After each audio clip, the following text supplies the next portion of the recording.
Hello, and welcome to the first episode of Reading Reddit with Amber, where we explore various subreddits in search of humorous or outrageous stories.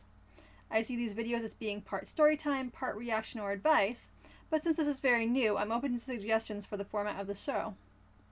As someone in the midst of wedding planning, I thought it would be fun to explore the r/WeddingShaming subreddit. Our first story was shared to r/WeddingShaming from the r/Am I the Jerk subreddit. And now jerk is not the actual word in that subreddit, but for YouTube purposes, that's the word we're going with. So our first story is called, Am I the Jerk for Uninviting My Mother for Continuously Insulting My Fiancé's Wedding Dress Choice? As you can guess, I am getting married. I had proposed back in November, and I suppose now isn't the best moment to be having a wedding, I'll admit, but we're still in the preparation phase, so I suppose we're lucky. My fiancé absolutely loves dressing vintage. Her wardrobe mostly consists of retro and historical dresses. I really like it, and while I wouldn't really dress up like that, the way she does it is so artistic and fun, and it's become the norm for me. So ever since I proposed, she's wanted to wear an Edwardian or early 20th century wedding dress. I told her that's perfectly fine, and I would be more surprised if she didn't. Here's where the issue arises. My mother has never been the biggest fan of my fiancé's clothing choice. Apparently it's because my fiancé's choice of clothing is an indication that she doesn't mind if women go back to being treated badly like they were back then. I don't really understand it myself, since to me, it's just another clothing style.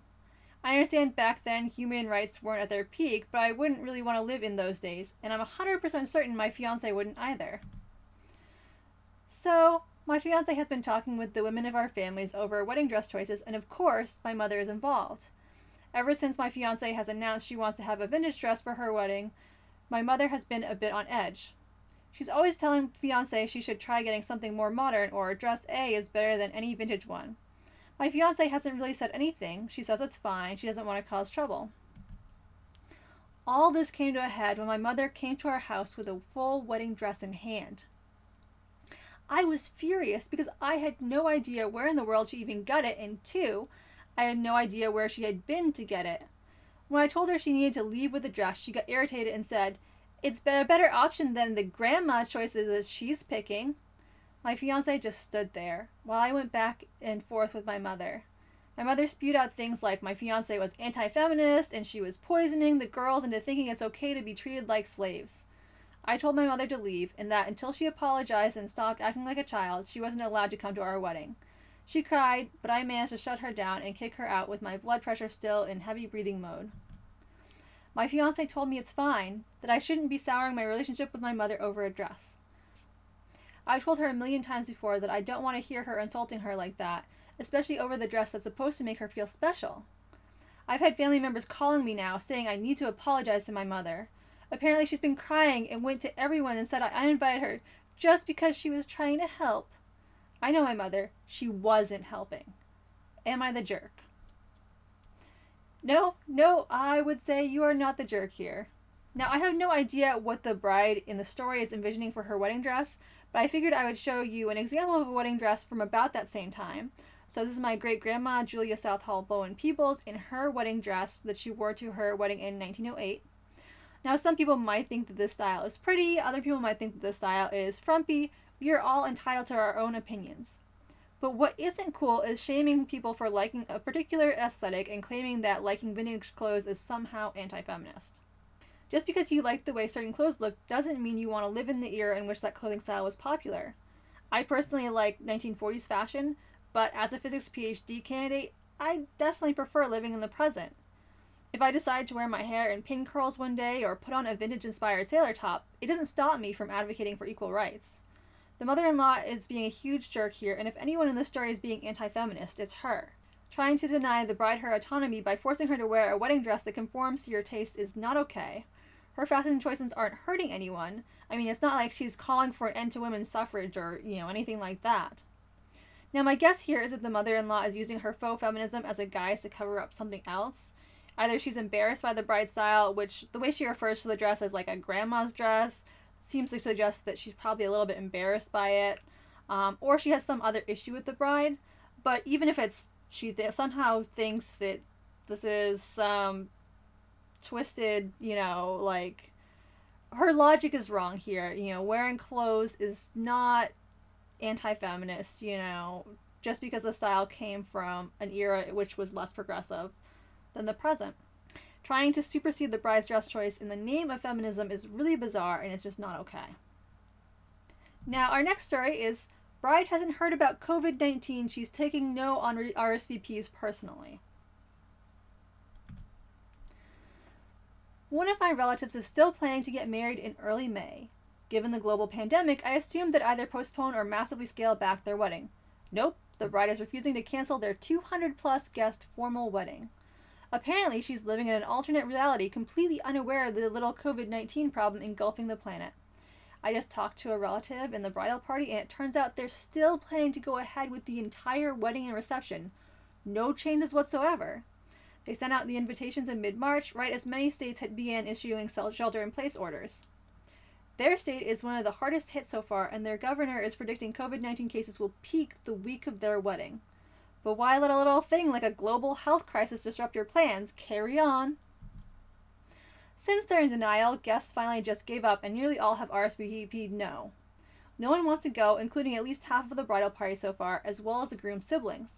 Additionally, most of the important guests either have or live with someone who's in one or more high-risk categories for the virus. Oddly, the lack of guests hasn't stopped or changed their plans in any way. Now, my main reason for wedding shaming is that the bride doesn't understand people aren't coming because of the global health crisis. Rather, she thinks it's personal. Their guests fully booked a hotel months ago, but she thinks we're all saying no because we dislike her.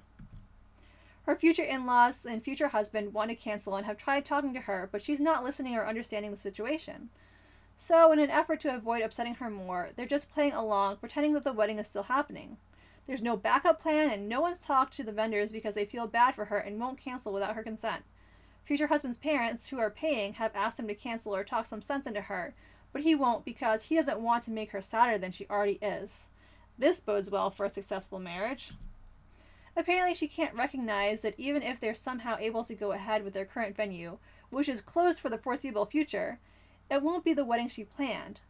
Personally, 10 or 20 people in a room intended for 200 plus would be depressing as hell, in my opinion.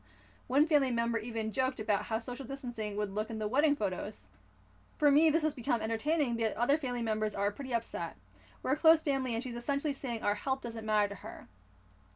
Beyond the fact that this isn't the greatest way to join the family, she's sounding incredibly immature. Both are early 30s. Basically, it's going to take another shelter-in-place order / CDC guidelines to shut this insanity down. When this first started, I felt bad for them. Now I just think she's being a jerk. Watching so many people lose their loved ones, I can't feel sorry for her. I feel bad for people who had to postpone when all this started, but she's had time to come to terms with it. The hotel they reserved has been converted into a COVID-19 isolation center, for frick's sake. Even if this was over by early May, it won't be. The mental and economic trauma of the next few weeks is going to be awful. If I was getting married, I'd want more than a few days between mass hospitalization / death and my big traditional wedding. I also just can't get past her not caring or understanding that she'd likely be exposing people they love to a deadly virus. Why would someone willingly risk having their wedding remembered for killing their loved ones? The selfishness or ignorance of this situation is mind-boggling to me. They can change their date or elope, they can't bring back the dead. Also, has she just not been outside or watched any news coverage? How the frick has she missed what's going on? I want to thank all the couples who made the responsible choice and changed their plans early. I finally RSVP'd no with a COVID-19 note, and it felt weird. I wish they'd announced a plan B rather than force all the guests to respond no. I get how much planning and excitement goes into a wedding and how important the day is for a couple. However, they also have a responsibility to their guests to protect their lives. While I was waiting for them to cancel, I started reading about some of the alternatives people came up with: Zoom, elope, small immediate family gatherings, postponing, 1-year vow renewal, etc. And they all sounded lovely. Any of those options would have been nice and well received by everyone. While whatever they end up doing won't be what they planned, it'll still be special. To anyone who might have to cancel a big wedding, please make the decision sooner rather than later.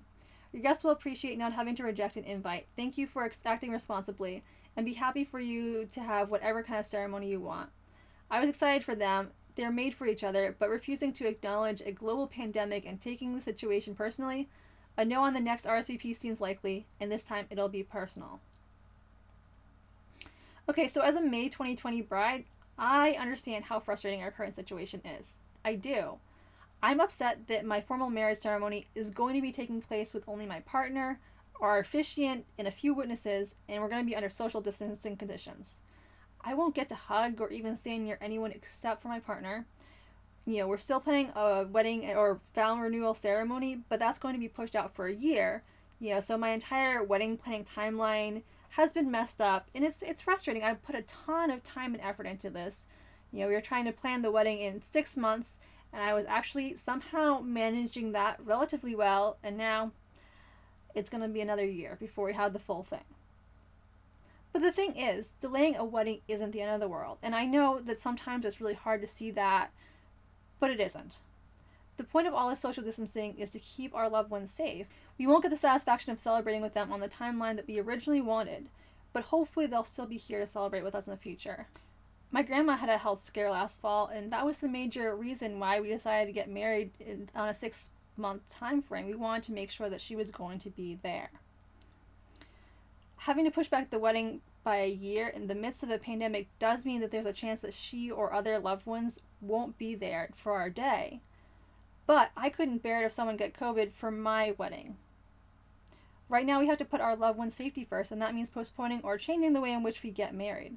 The bride in the story is being absurd, and what she's doing is downright dangerous. If you are planning a wedding right now, don't be like her. Come up with an alternate, push the ceremony date out, make sure that everyone is safe. That's the thing you need to put first and foremost. I know it's hard, but that's what needs to happen. Thank you so much for listening. I hope you enjoyed this video. What do you think of today's stories? Have any ideas for future Reddits you'd like me to read from? Let me know in the comments.